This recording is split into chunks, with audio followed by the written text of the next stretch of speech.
Hello, welcome back to the Everything is Black and White podcast. Andrew Mark here to discuss Newcastle United's 2-0 defeat to Manchester City in the first leg of the Carabao Cup semi-final. It was a game of what may have been for the Magpies with plenty of chances created but none taken, which always allows a side like Manchester City to find the win. It was a lesson in the importance of taking those chances. Another game in which United's energy levels were all but used up, even Bruno Guimaraes coming off late on, and the need for January signings is all too clear. We'll also have a natter about plans for a new training ground as reports emerge claiming that the club have finally picked their spot for a new complex. Mark, welcome back. How are we doing? I'm good. Long day yesterday. Plenty of work going on, plenty of things going on with the under-21s, as we know. I was at their game against Benfica, and then went straight from an under-12s training session with my son's team to see Newcastle put in a strange performance. I thought it was. I came away thinking maybe they just hadn't done enough during the game, but also there were some positives, then frustrations. So it's all mixed emotions, but the main one being tiredness.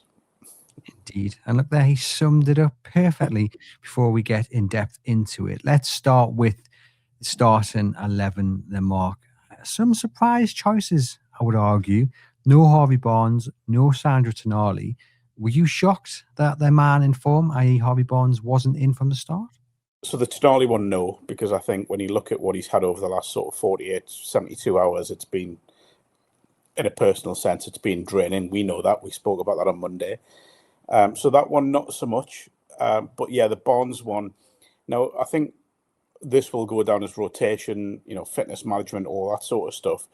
But I'm also very firm in the belief that if a player's in form, you just keep it going and going and going. And I think with Barnes, look, the form that he's in at the minute, with what he's done over the last week, I think you've just got to run with him. Now, maybe the figures behind the scenes in terms of, what the analysis team have shown Eddie Howe, the observations that they made in training since Saturday's cup tie, perhaps maybe his figures weren't where they normally are, so they felt that he couldn't play in 90. But I just think you play him from the start and then you assess it throughout the game. Because I thought when he came on straight away, he looked at it. He looked as if he wanted to have a go at the fullback. He wanted to try and get crosses in. He wanted to do all the things we know Harvey Barnes does. So yeah, I just think sometimes you've got to go with it with the form.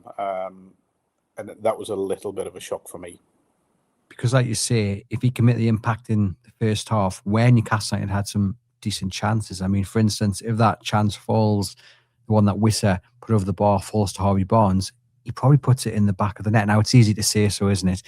But a man in his form, described by many at the club as the best finisher, I think even if he is tired and he's on the lowest energy levels possible, you do start him from the beginning and hope he makes an impact early on, and then you can take him off at half time or on the hour mark. Not have him in from the start. I think what it did was it kind of set the tone amongst the fan base as well, because they look at it and one of the first names on the team sheet in the mind of everyone would have been Harvey Barnes, and all of a sudden you're going, oh, okay, wow, okay, so the man in form isn't starting. And yes, we caveat that by saying Eddie Howe and the medical staff have all the data to hand, and that wouldn't have been an easy decision to make. They wouldn't have done that unless they really felt they needed to.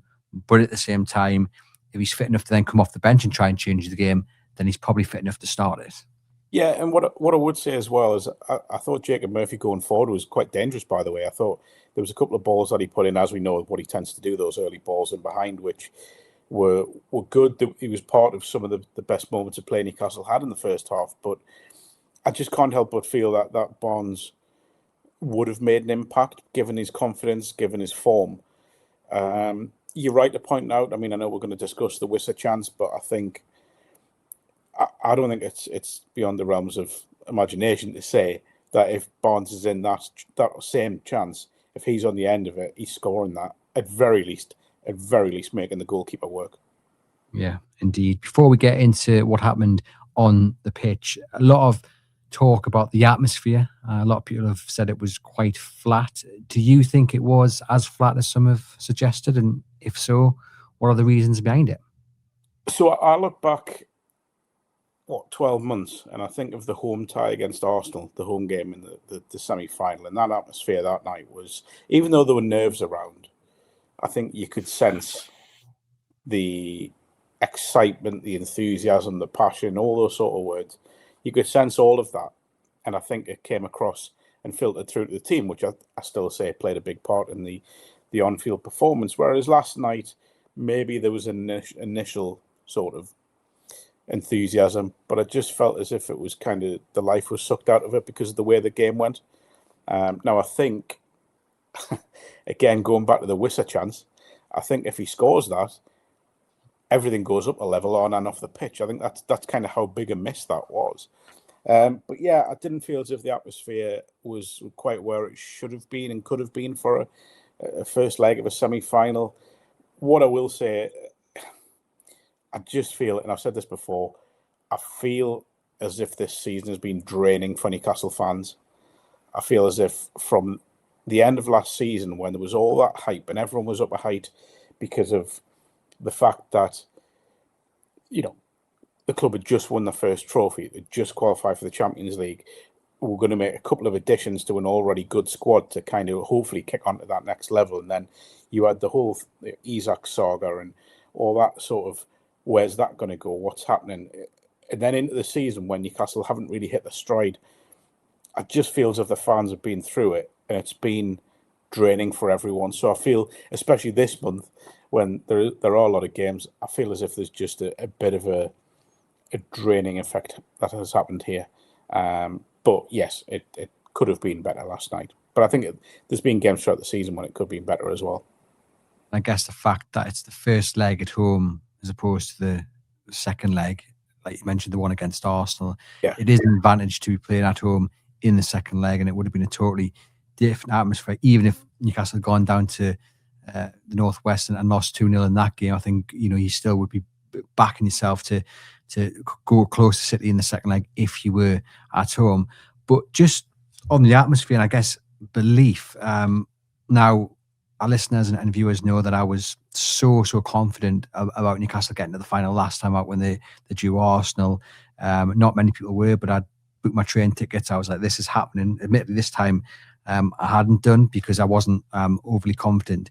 But at the same time, I still believed. But looking on social media after the game, and I know social media isn't really something you want to measure the feeling within the fan base totally, but it's been so interesting and slightly, from my point of view, irritating in many ways to see people saying, oh, you know, Newcastle were never going to beat Man City over two legs, kind of in an acceptance of defeat even before the first leg began. And I guess my point is, if that's how people were feeling after the game, it's right to assume that those people were probably feeling that prior to the game. And if that's how you're feeling sitting in the stands, you know, it's probably no wonder that the atmosphere was a little bit flat.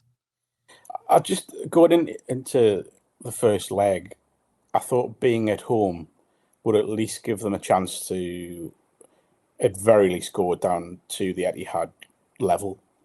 And again, I keep going back to this Wissa chance. I think if that goes in, the whole complexion of the game changes, and the whole complexion of the tie changes. The belief from those who may not have believed would have increased. But I always felt confident they could get a positive result at St James's. Personally, I think the performances at home this season, although the performance levels haven't always been great, the results have been largely positive. So you have to, and then you've got this unbelievable run they've been on in the Carabao Cup as well, in terms of the last sort of 2, 3, 4 seasons. So yeah, I found that quite strange, and again, we may discuss this later as well, but the attitude that I've seen from some, and again, it is a minority on social media, discussing what Eddie Howe should do in the second leg, I found that quite surprising as well. So, yeah, I felt confident they could get something, but I will say I thought, even though they weren't brilliant last night, Man City, I did think their game management in key moments was exceptional. Yeah, we'll discuss the reaction to this defeat and the suggestion that Eddie Howe should play the kids. I've seen that a few times in the second leg because I'm not happy about that, but we'll talk about that later in the show. The first half then, the tone was set pretty early on. Man City had a lot of the ball, dominant, 60% possession in the opening 45, and at times had Newcastle United camped into their own half. At times it was 5 at the back for Newcastle, 5 in midfield. It seemed like that was the game plan, to kind of absorb and then hopefully hit City on the counter. And despite the dominance in the possession stats, Man City didn't really threaten Newcastle too much. It seemed like the game plan was working, and the first big chance did fall to Newcastle United with Yoane Wissa. It's a really nice bit of play as well. Comes from the left, Bruno, Joelinton over to the right, and it finally falls to Yoane Wissa. And you can just tell, Mark, he is a man caught in two minds there. You can tell half of him wants to hit that first time and just put his foot through the other half off. He takes the touch, delays, and then ends up firing it into the Leazer's end. He's got to do better, hasn't he? I mean, that has to be at least on target. So I think that the move encapsulated what Eddie Howe wanted from his side last night. They absorbed a little bit of pressure. They were brave in the way that they broke away from that pressure. As you say, lovely little movement on the left-hand side between Joelinton and Bruno. Brilliant early ball, not for the first time, by Jacob Murphy, or not for the last time, I should say. I think it's strange because I watched the game back, and I've watched it twice now, and in commentary, it was referred to that his first touch was good, and I didn't think it was, because it kind of put him off balance. I think he's possibly got to do a little bit more there, and once his first touch got the ball in front of him, I never felt as if he was set. Now, I don't know if it's a case of if that chance comes later in the game, maybe he takes it, maybe because it came so early on, but you can't use that as an excuse, I don't think. He just never looked set, he never looked ready, and I think it's a big chance anyway, but I also think in the whole the makeup of the game itself and the makeup of the tie as a whole, it's such a big opportunity to really get St James's Park going, get the belief going amongst on and off the pitch. And also, I think what really annoyed me last night was when I looked at Manchester City's back four. It's a very inexperienced back four, or players playing out of position. Now, you look at Kuznov in the middle, he hasn't had a great introduction to life at Manchester City, so I felt as if they should have played more on him. It just felt, if that goes in, then all of a sudden this back four that's a little bit makeshift at the moment would have gone under further pressure. You've got Elaine, who's just come back from alone at Watford as well, young lad. He'd be under pressure. It just felt as if the biggest of big wasted opportunities that Newcastle could have had last night. And Wissa, I felt all the evening was poor. He looked like he was tired, both in his approach to the game and just in his face. Like, I looked at him and I thought, you look like you should be tucked up in bed, to be quite honest with you. He wasn't pressing, wasn't closing down. He just looked like a man without the fuel. And Eddie Howe made a point of him too. He wasn't happy at one point with the lack of pressing, the lack of closing down. And I do feel for Wissa, because he hasn't had a pre-season, and that is evident on his performances. He just looks absolutely knackered. I mean, he had that header in the second half, which was a fantastic save by James Trafford. Wissa could do no more than he did. It was a great looping header. But I just feel like he needs a rest. He needs a break. But at the same time, he needs minutes in the leg to get him up to scratch. It's a horrendous predicament to be in. Absolutely, yeah. And look, let's be honest, unless a forward player comes in between now and the end of the transfer window, he's not going to get that rest because of the amount of games they've got to play. He's going to have to play a significant role in leading the line, along with Nick Voltemade rotating. So he is going to get that rest. He's going to have to get up to match speed pretty quickly, because I don't think we saw the Yoane Wissa that we saw at Brentford, understandably, as he said, because of the fact he didn't have a summer of training. He didn't have a pre-season. Kind of through his own actions, we should say, by the way. If we're talking about what happened at Newcastle with Alexander Isak, it was similar there. But I just think he's just got to keep going. You've got to get more minutes into him, and he's got to play as simple as that. We can't just rely on Nick Voltemade. I do think there is another need for another forward as well. I'm not sure that will happen this month unless Will Asula goes out. We still don't know what's happening with him, but it does sound as if there is interest from a number of Premier League clubs and Bundesliga clubs. So we'll see what happens there. But even if Asula doesn't go, you're expecting he will become the third striker. But are we really 100% convinced he'll come in and do that job? And we know he's enthusiastic. We know that he has got energy. There is that at least. But it's quality that Newcastle need going into what is an absolute nightmare run of games coming up.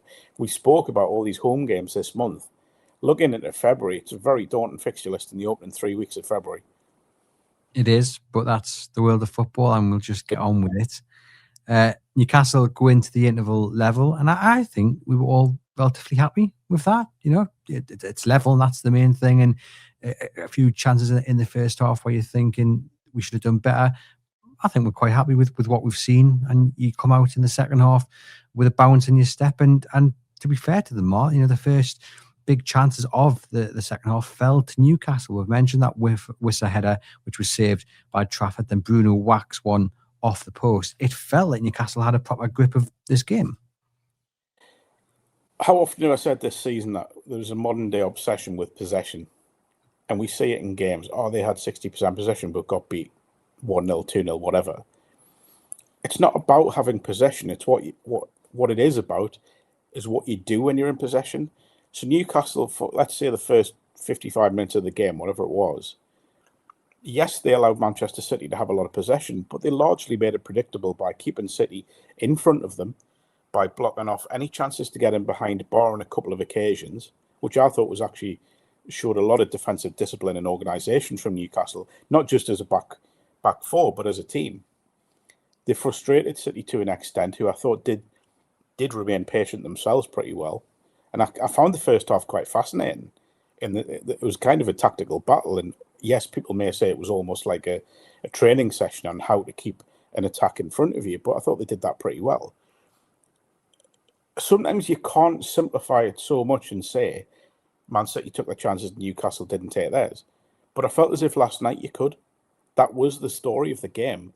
Newcastle had as many good chances, proper chances, as Manchester City. City took theirs, Newcastle didn't. And that's why we're sat here right up against it in the second leg. And look, it's going to take some effort to turn around what's an awful record at the Etihad to get through to the final. I think you can simplify that much. I don't think there was too much between the teams in terms of general play. It was just in both boxes where the differences came. 100% agree with you. And City do go up the other end shortly after those two chances for Newcastle and get the first goal. And it's just far too easy for Man City. It really, really is. Doku breezes past Harvey Barnes, who's come on of a Jacob Murphy, and the ball's into the box, and Semenyo taps it into the back of the net. It's really, really poor defending, in my opinion, from Newcastle United. First off, Anthony Gordon, it's just half-hearted. Like, he just allows Semenyo to get in front of him. And watching the replay back as many times as I have done, I am so frustrated because it's half-hearted's being kind. Like, get in front of him. Give something about yourself to stop that man having that tap in. And then if actually we rewind the tape slightly back, you got Bernardo Silva just frees a bit in the box. No one's around him. It's his touch that takes it into the path of Semenyo. I mean, look, this isn't the worst goal Newcastle have conceded in recent weeks, but what it is what we've talked about so often, the basics not being done properly. Now, look, the Gordon thing, as much as I'm angry about it, that happens. A player gets in front of you, you can tap it in the back of the net. That happens, okay? But Bernardo Silva, allowing a man of his quality that much time and space into the box, there's not a single man around him. It's so frustrating because, once again, we are talking about a goal which, in my opinion, is totally avoidable. It's desire. I think that's what it is from Semenyo, first and foremost. I think it's a desire to get in there and get into a position where you can hurt Newcastle to get that goal. And I just think he showed more desire and awareness than Gordon. Simple as that. Now, I'll be honest, I think if the roles were switched and it was at the other end, I think Gordon probably does exactly what Semenyo does, because they're both attacking players. So their instincts, and this isn't a defence, by the way. I agree what you say. I think Gordon has to do better. But I think if the scenario is switched to the other end of the pitch, I think Gordon probably does exactly what Semenyo does, and Semenyo does exactly what Gordon does. It's just the natural instincts as a striker. Or a forward, sorry. That said, as a winger, you do have a responsibility to help your fullbacks, to do the defensive side of the game when your team's under pressure as well. And although there were spells when Gordon and Murphy and Barnes as well did that last night, that situation is one where they're switched off and they're being punished for it, simple as that. But going back to Silva, yeah, I mean, I mentioned the other day about David Silva being one of my favourite players in Premier League history, and Bernardo Silva's right up there as well, by the way. Just a wonderful talent. I will say I think he was kind of fortunate maybe not to get a red card last night, or 2 yellows, I should say, at least. There was a tackle early on that was certainly, I thought, warranted a yellow card, and then he got the yellow card later on for another bad tackle. But that's by the by. That's not a reason why Newcastle lost by any stretch. But you can't leave these players. When you play the big clubs who've all got these magical creative players, you have to keep them locked down. You have to keep them and limit their impact in the game. You have to stick with them. Don't allow them any space. Don't allow them the freedom to do what they did best. And I think there was too many moments, particularly when the game was getting more stretched in the last half hour, when Newcastle just allowed City's more threatening players to have more of an impact on the game. Again, this goes back to game management. Then we had the goal that was ruled out for offside. Semenyo getting his second, but Haaland, after 5.5 minutes of deliberation, was adjudged to have been in an offside position and stopping Malik Chow from stopping the goal. And I have to say, what absolute nonsense.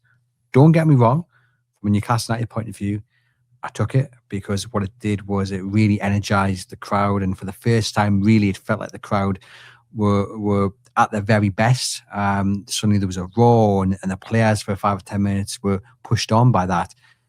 But in terms of the decision itself, I am absolutely baffled by how VAR can come to that decision and then send the referee over, and you know what's going to happen as soon as he goes over. He's going to overturn the goal. There is no way that Haaland has any impact on that play. And Man City, Pep Guardiola, Anton Semenyo are feeling hard done by it, and rightly so, because it's an awful decision. And once again, VAR has managed to mess up something that should be very, very simple. Stripping it back to basics, was he offside? Just. Was it the right decision? Absolutely not. No chance. He's not impacting play. I know he's got Malik Chow. I don't believe Chow would have stopped that going in. The initial one was where they said they were looking at Pope, but Pope's made a jump the complete opposite direction to where the ball's gone.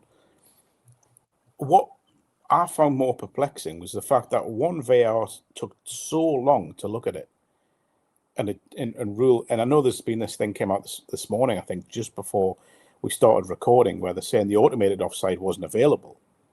So they've had to start drawing the lines, which is why it's taken so long. But even that, I'm just like, I don't know why.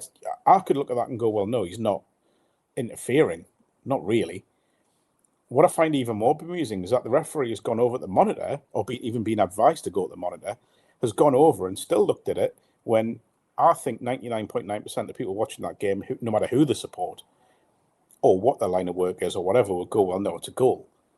The referee's looked at it and given a fairly quick reaction. I think he was at the monitor for about 30 seconds, and then he's gone, right, it's offside, no goal. I just couldn't get my head around it.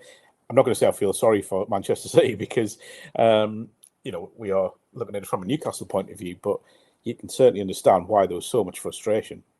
Yeah, I'm not feeling sorry for City, but it's the bigger picture that we've spoken about so many times, and just how VAR is getting it so wrong far too often. I mean, I also want the referee to be a bit bolder, to go over and look at that and go, what am I looking at here? Okay, he's offside, but he's not impacting the play. So how many times have we seen that though, Andrew? Seriously, like when a referee's been advised to go to a monitor and gone to the monitor and said, no, I'm sticking by my decision. I reckon you're looking, how long's VAR been in now? 5 years, was it? 2021, I think, just around that period, as we're coming out of COVID. I think you could probably count on one hand the amount of times in the Premier League, that certainly 2 hands, that a referee's gone to the monitor and said, no, I'm going to stand by what I saw. That completely backs up what I thought. And the on-field decision stays. But for some reason, there seems to be this inclination to just go, no, I'll go with what VAR said because they've got a better view, where you've had the same view there. You've looked at exactly what they're looking at. So yeah, it was a bit of a let off. Well, I say bit of a let off, a big let off for Newcastle. Well, that's why, and I've said this many times, I think you just send the referee to the monitor every single time, because at the moment when he gets sent, you know exactly what's going to happen. And I think that's part of the issue. But as you said, didn't really impact City too much, and they did go on to finally get their second. But what it did do in the initial moments afterwards, as I said, it really ramped the atmosphere up in favour of Newcastle United, and the players were into that as well. 3 subs came on at the same time, and a chance falls to Sandro Tonali. Really good effort, but just puts it slightly wide. But there was an issue I felt as soon as Jacob Ramsey went off. All of a sudden, the space opened up in front of the defence and behind the midfield, like good old bugbear. And it was noticeable. And all of a sudden, there was space there to exploit. And the question I put to you and to the listeners and to the viewers, is Sandro Tonali the issue there, do you think? I think there's possibly a little bit of confusion over roles. I think Bruno obviously had started a little bit deeper in terms of the starting 11 and played in that role that Tonali has played in. And then I'm just not sure there was clarity over who was doing what in midfield. So all of a sudden you get Tonali, trying to get forward a bit more instead of playing. I'm not going to call it a holding role because it's not really that, but I'd say it's certainly the most maybe reserved of the 3 midfield roles. So maybe there was just a bit of confusion, but again, it goes back to this whole thing of you're tracking runners, of making sure everyone in midfield knows what they're doing, and making sure everyone knows their responsibility and their role within that midfield. Because look, when this midfield is all singing, all dancing, when they're all kind of in defined roles, we know Bruno's going to get on the ball and he's going to try and dictate the game. We know Joelinton's going to be the powerhouse, and he's going to use that kind of power and strength that he's got to kind of really take the game to the opposition. And we know Tonali's going to sit that just a little bit deeper and get on the ball and spread it wide and all this sort of stuff. When it's like that, they are still, and I'll say this, even though they're not had great seasons, they are still one of the best midfields in the Premier League. And I mean that, even though they've had poor seasons. But when it doesn't work, you sense it doesn't work, it doesn't. And it didn't last night for that last, whatever you want to say, 20 minutes, 25 minutes. And again, that is a little bit of a concern. Again, this conversation we've had many times, there probably is a need for a different type of midfielder to be in there. I thought Ramsey first half was decent, by the way. I thought he looked tidy. He gave a little bit of energy in there. He looked comfortable on the ball. And I think we saw little elements of the Jacob Ramsey that I thought Newcastle were getting this summer. But did he do enough to convince that he's going to be a first-team regular going forwards in every game? Probably not. So I think we'll probably just revert back to this, the Tonali, Joelinton, Bruno, with maybe Miley if Howe can play Trippier at right back. That could be it. So, the midfield still remains a little bit of a concern, but I think it has throughout the season. So we'll see where that goes. Those 3 subs came on. Voldemort, I've totally forgotten, Tonali and Alanga. And it's fair to say none of them really made an impact, which was disappointing, because the win was definitely behind Newcastle United at that point of those inductions of those 3, and we wanted a little bit more from them. I mean, Voldemort, he had one, I'm going to say it is a good chance, actually. I'm going to say it's a good chance. The ball that comes in from the left, I'm not talking about the header. The header, he's done everything to get close to that. He's just not tall enough, which is quite something to say about Nick Voldemort. No issues with that. I think he's done everything he can with that. But it's the chance where it falls to him inside the box, and he just needs to take that first time. And that's the killer instinct, which I just think he's lacking. That's why he won't make it as an out-and-out centre-forward at Newcastle United. Because Alan Shearer, Les Ferdinand, Demba Ba, Pape Cisse, they take that first time and it's on target. And more often than not, it's in the back of the net. And I think in that moment, you're pulling your hair out, because a striker with that killer instinct puts that in the back of the net. Instead, he takes a touch, takes a second touch, tries to lay it off to Harvey Barnes, and the chance goes begging. So the two of the three substitutes you mentioned there, this shows the fine margins in football. So particularly at this top level, particularly at this, against the likes of Man City's. So Tonali takes that chance. Voldemort takes that chance. Gets back to 2-2. And we're sitting here having a very, very different conversation where we're going, wow, like what a double sub that was. Well, what a substitution that was from Eddie Howe. Tonali's, I think, if it falls on his right foot, he probably scores or at very least tests Trafford. Voldemort, you are absolutely bang on. Just has to just swing your left at it. Just hit it. You're 10 yards out, maybe not even that. Yes, there's a defender closing you down.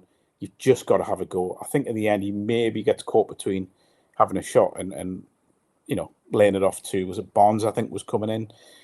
You've just got to hit it. You're right to say if it's an out-and-out striker, a proper out-and-out striker, proper number 9, he probably does just go for it no matter who it is. No matter if he can't kick with his left foot, your instinct will kick in and you'll go, right, I've just got to get this away.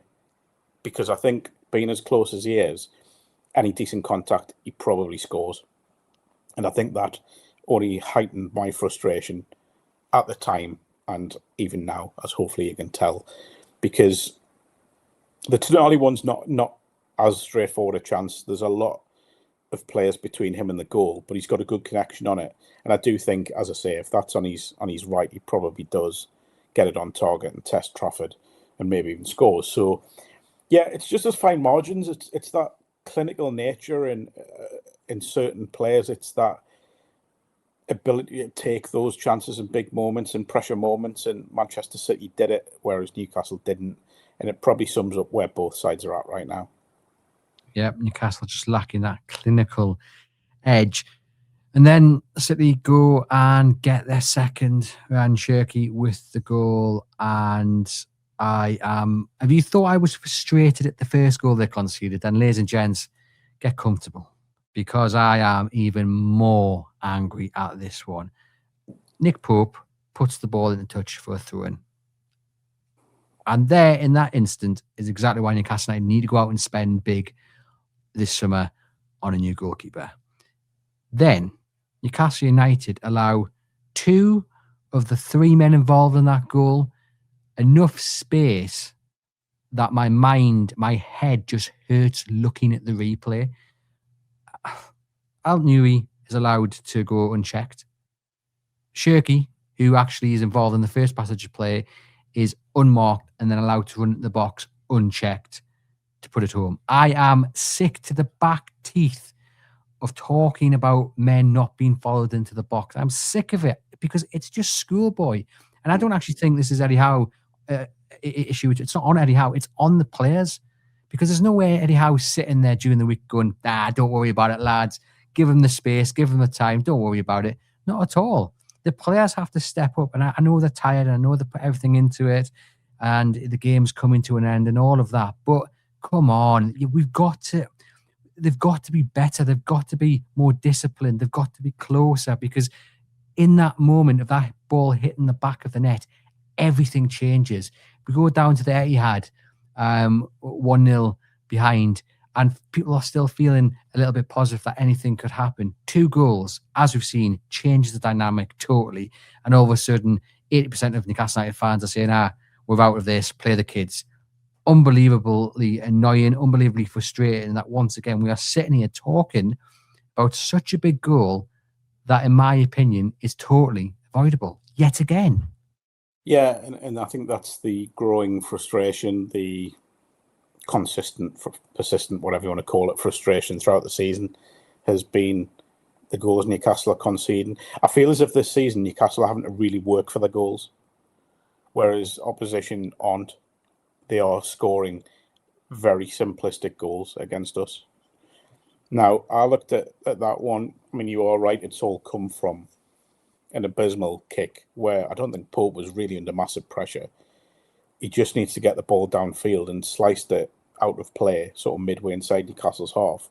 And I'm not absolving him of any blame here, by the way, but what comes afterwards is just really poor right the way. The lack of concentration, the lack of willingness to track runners, to stay focused on where some of Manchester City's most dangerous players are.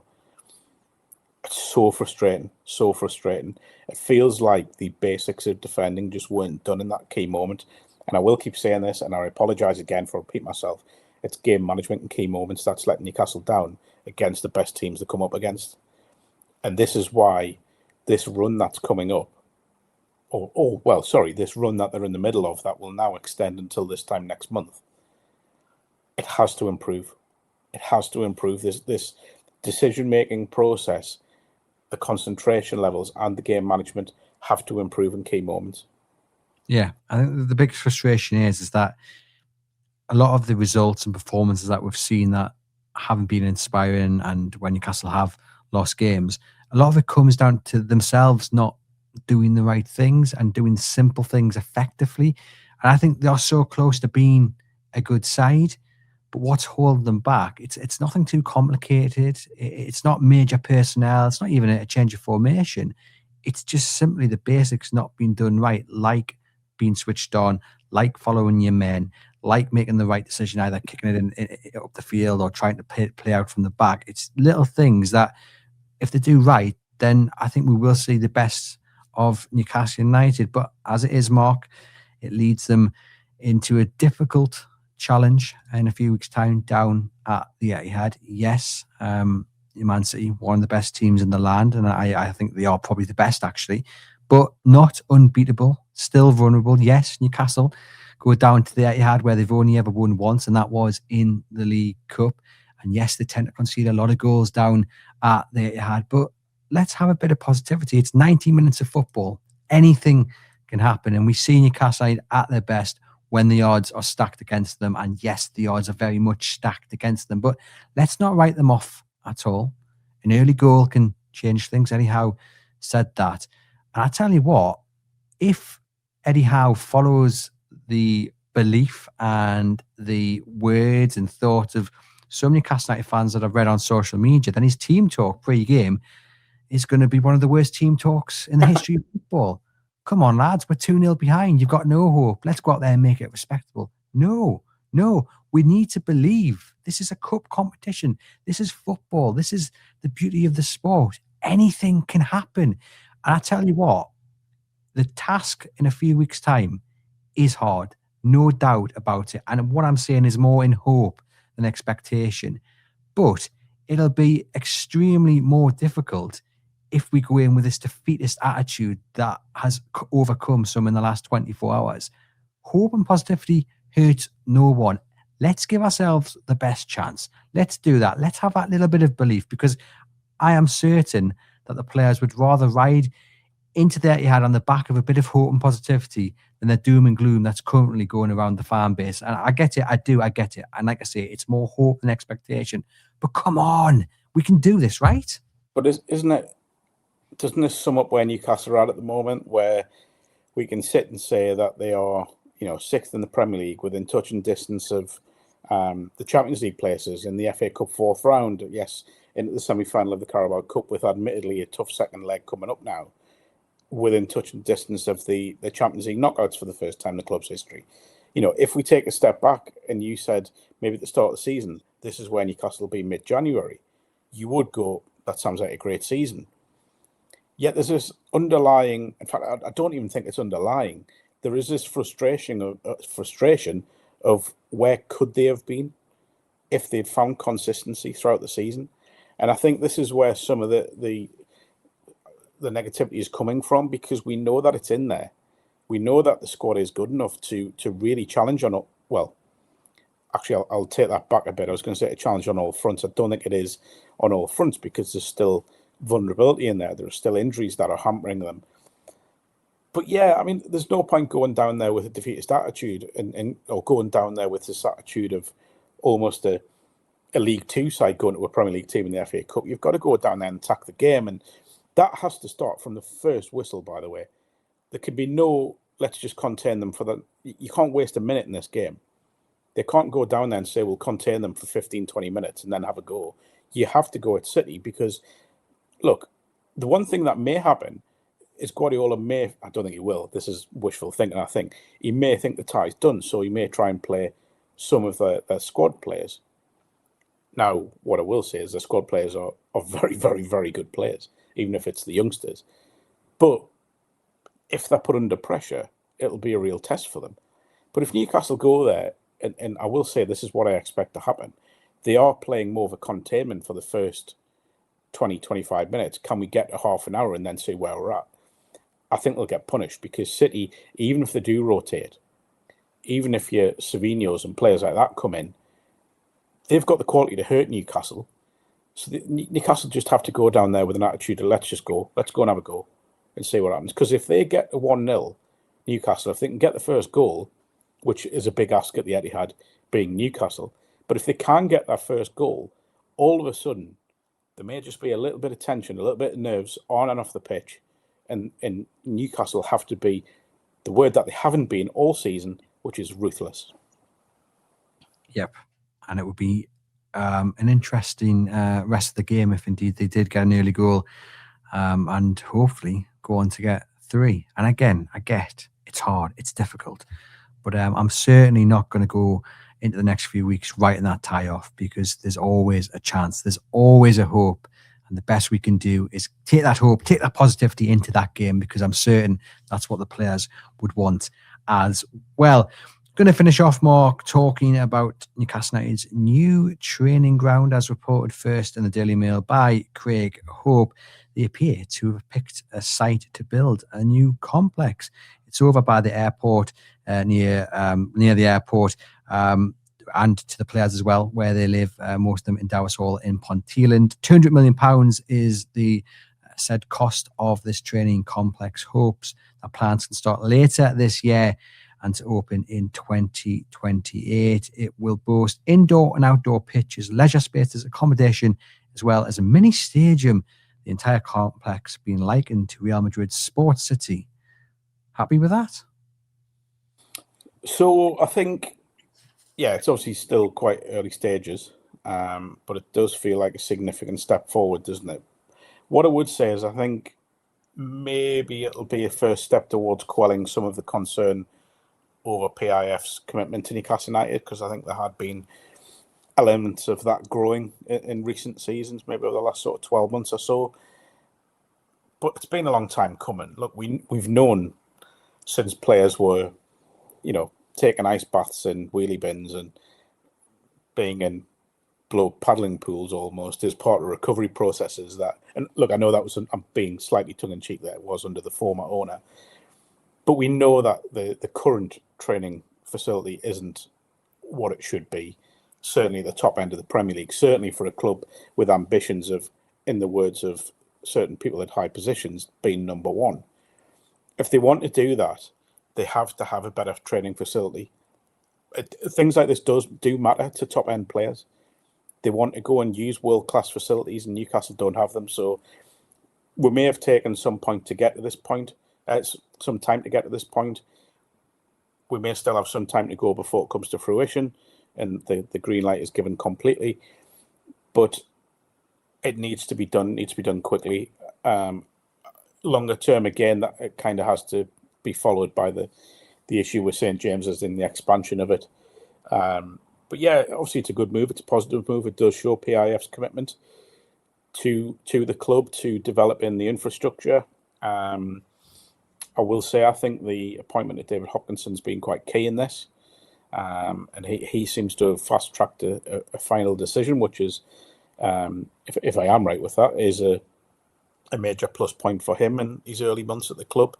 But it needs to be done, absolutely. And I think the location is ideal, being so close to the airport.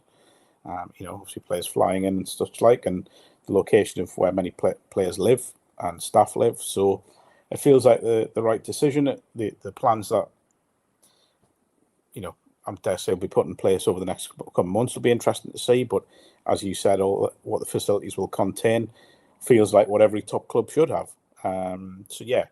I did find it quite funny when Hopkinson referenced an arms race when it comes to the training grounds across the top end of the game, and hopefully Newcastle can get themselves to the front of that race.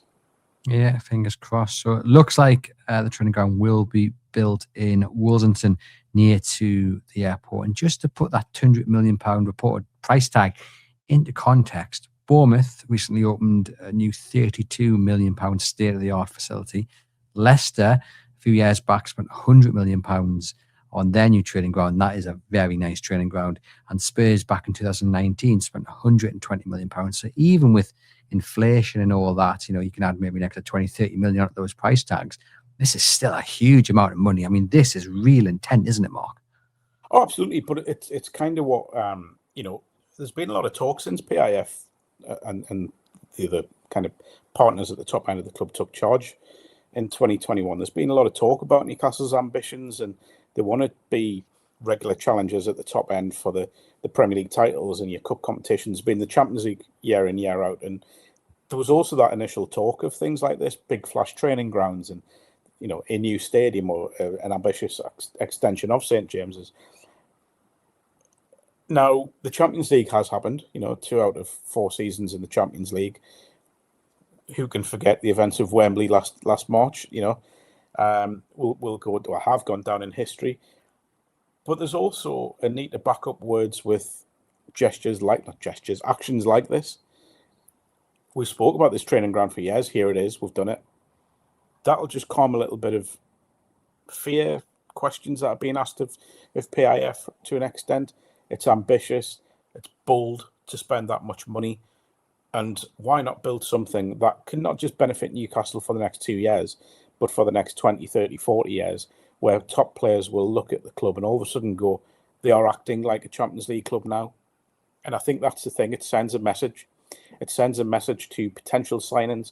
It probably sends a message to the top earners at the club now and the key players within the squad now that, here we go, we are serious about this. And it's notable, there's been a few little words recently, hasn't there? A few little thick lines coming out of certain players, out of Eddie Howe, about things like the training ground needs to be brought to the top of the agenda, and St. James's will be there eventually too. So, yeah, it feels like a bold message to send, and hopefully we get more news on it over the coming weeks and months. Fingers crossed. And often, finding the site and making that purchase is the hardest bit of the journey. And then once the spades go into the ground, then things start to move pretty quickly. And it looks like it's done it. It looks like this is where it's going to be. And like I say, we'll wait for more information. Big thanks to Mark for popping on and reflecting on Newcastle United's defeat to Manchester City in the first leg of the Carabao Cup, the semi-final. Big thanks as well to NordVPN, our sponsors. You can click the link in the podcast description box to get a discounted offer on your plan. No risk with a 30-day money-back guarantee. Do check out the match preview and the view from the opposition ahead of Newcastle's trip to Wolves on Sunday. And all being well, me and Mark will return on Monday, hopefully celebrating all 3 points for Newcastle United. Until then, enjoy the rest of your week.